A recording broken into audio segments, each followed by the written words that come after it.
Good day, students. How is it going? Сәлеметсіздер ме оқушылар? Қалдарыңыз қалай? Бүгін біз Smiles for, яғни 4-ші сынып ағылшын тілі People's Book кітабындағы 70-71 беттердегі 5-ші, 6-ші және 7-ші жаттығуларды бірге орындайтын боламыз. Мен сіздерге жаттығудың орындалу жолдарын және жауаптарын көрсететін боламын. Ендеше сабағымызды бастайық. So let's start. Exercise number 5. 5-ші жаттығу. Match the words to the pictures. Then listen and check. 5-ші жаттығуда оқушылар көріп тұрғандарыңыздай бүгін өтетін бізде жаңа сөздер берілген.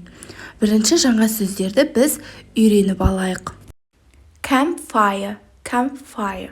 Campfire лагер оты. Firewood, firewood, firewood отын. Rope, rope арқан. Fishing rod, fishing rod, fishing rod қармақ. First aid kit, first aid kit алғашқы көмек дәрі қобдишасы. Blanket, blanket, blanket жұмсақ көрпе. Camp stove, camp stove жылжымалы электр пеші. Cool box, cool box салқындатқыш. Whistle, whistle, whistle ысқырық.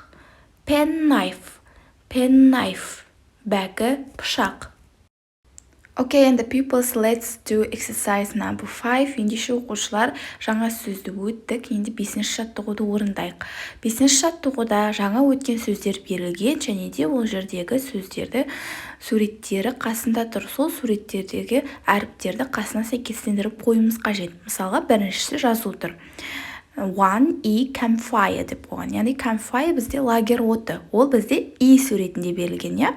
Келесі, екінші бізде The second firewood. Firewood ол бізде не еді оқушылар? Ол отын. Отын қай суретте тұр бізде? A суретінде. Яғни 2A firewood деп жазамыз. 3 бізде rope. Rope ол бізде арқан. Арқан қай суретте берілген оқушылар? B. B де жазамыз. Келесі fishing rod. Fishing rod ол бізде қармақ. Яғни балық аулайтын қармақ. Ол бізде G суретінде берілген. Келесі бізде оқушылар 5-ші first aid kit. Ол бізде алғашқы көмек қобдишасы.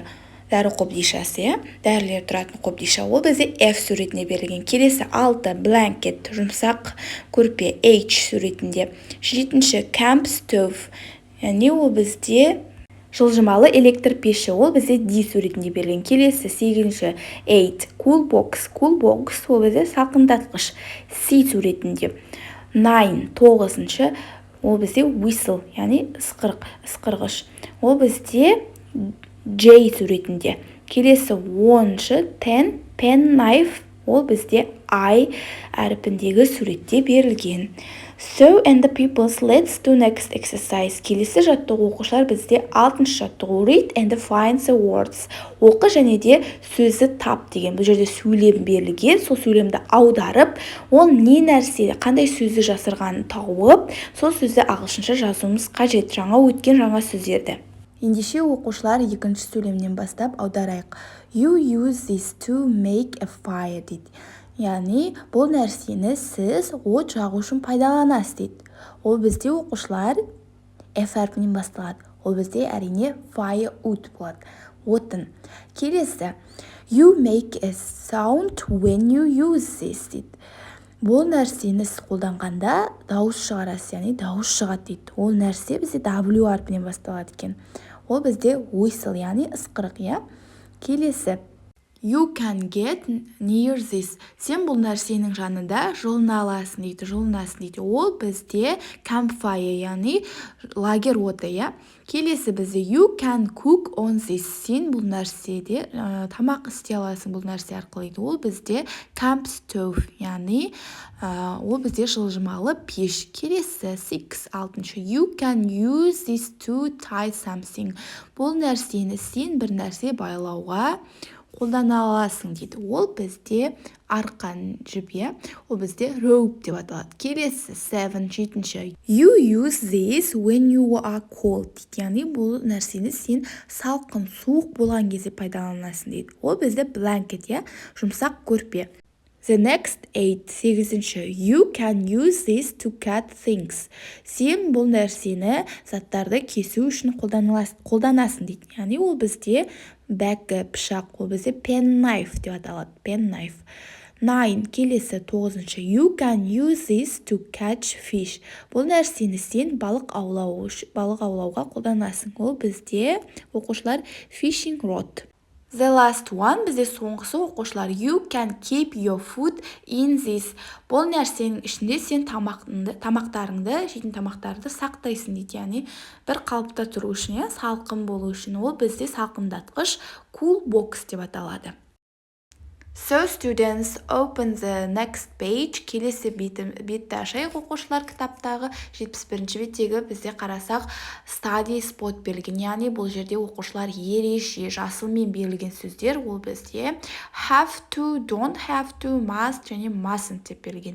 Бірінші мен сіздерге соны түсіндіріп өтейін. Ендеше бастайық оқушылар, бұл жерде қарап тұрғандарыңыздай have to, don't have to, must, mustn't. Ол бізде have to, must деген бізде бірдей аударылады.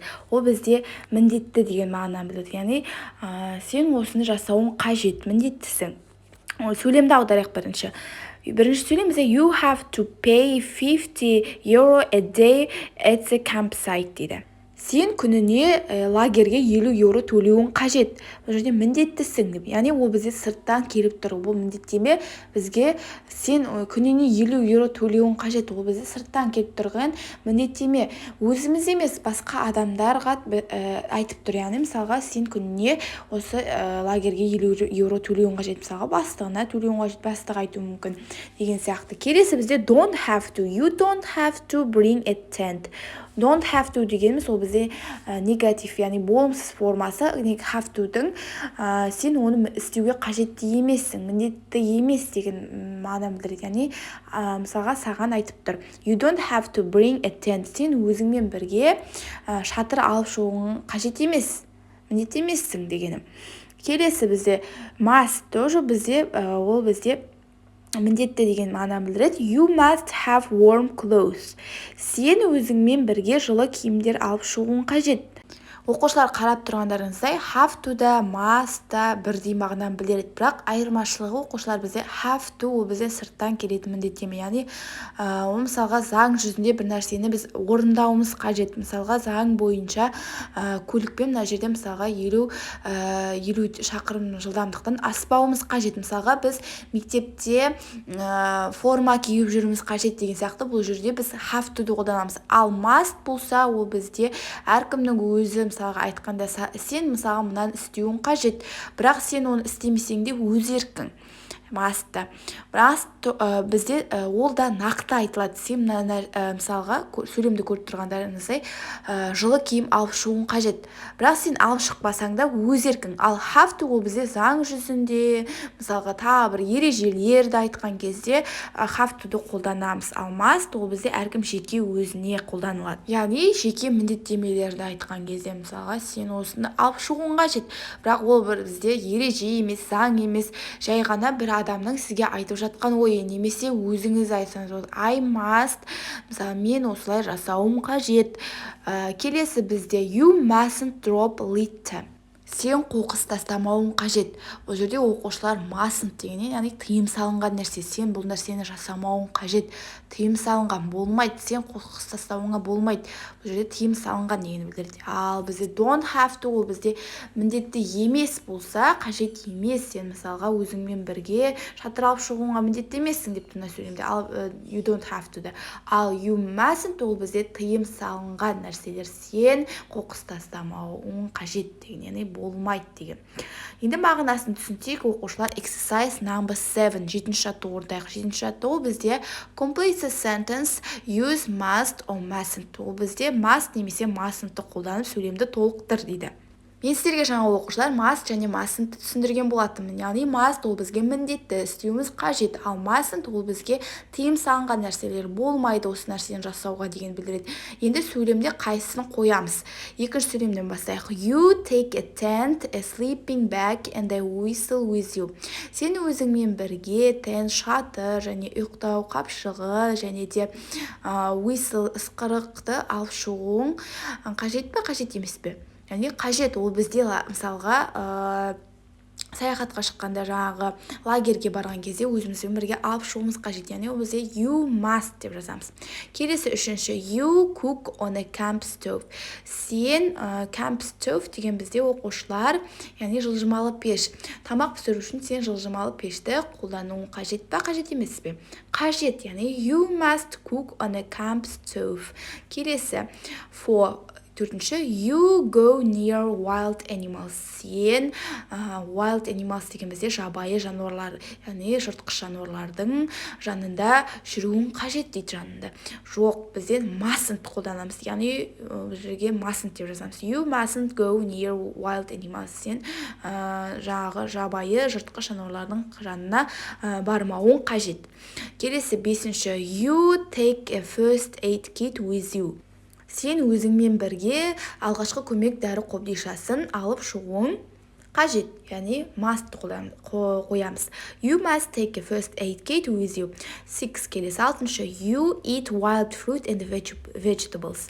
Сен яғни жабайы жеуге болмайтын жемістерді және көкөністерді жемеуің қажет, яғни mustn't қоямыз, ол жерге you mustn't eat. Келесі 7, you keep your food in a cool box. Сен өзің тамақтарыңды осы жағы салқындатқышқа салып қоюың қажет па, қажет емес пе? Қажет әрине. You must keep your food in a cool box. Келесі соңғысы бізде 8, you go for a walk alone. Сен өзің жалғыз өзің жүруің қажет. Яғни біз лагерьге барған кезде, саяхаттан кезде жалғыз жүруімізге болмайды ғой. Яғни you mustn't дейміз. You mustn't go for a walk alone. Okay, people, that's all today. If you understand my lesson and interested my lesson, like and comment and subscribe my channel. Оқушылар, егер менің сабағым ұнаған болса, лайк басып, комментарий жазуды ұмытпаңыздар. So, the lesson is over. Bye-bye.